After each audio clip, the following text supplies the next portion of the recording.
ஒருவர் நல்லவரா கெட்டவரா நான் எப்படி அறிந்து கொள்வது? ஒருவர் எனக்கு நன்மை மட்டுமே செய்திருக்கிறார். ஒருவர் எனக்கு தீமை மட்டுமே செய்திருக்கிறார். ஒருவர் நன்மையும் செய்திருக்கிறார், தீமையும் செய்திருக்கிறார்.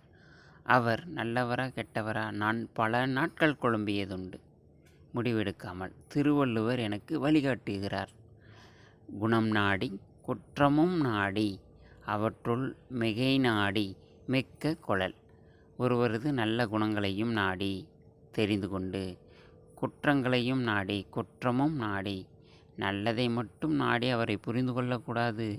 அவரின் குற்றங்களையும் தவறான செய்கைகளையும் தெரிந்து கொண்டு, அந்த இரண்டில் நல்லது தீயது இரண்டில் எது அதிகமாக உள்ளதோ மிகை நாடி, கடலளவு எது அதிகமாக உள்ளது என அறிந்து கொண்டு, அதற்கேற்ப மிக்க, அதற்கேற்ப கொளல் வேண்டும், அதற்கேற்ப அவரை முடிவு செய்து கொள்ள வேண்டும்.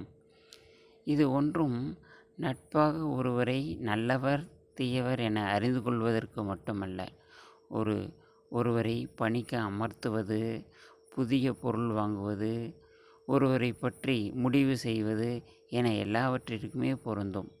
ஒரு திறன் பேசி வாங்குவதற்கும் சரி, அல்லது ஒருவரை நாம் தேடுவதற்கும் சரி, நட்பாக கொள்வதற்கும் சரி, எல்லாவற்றிற்குமே பொருந்தும்.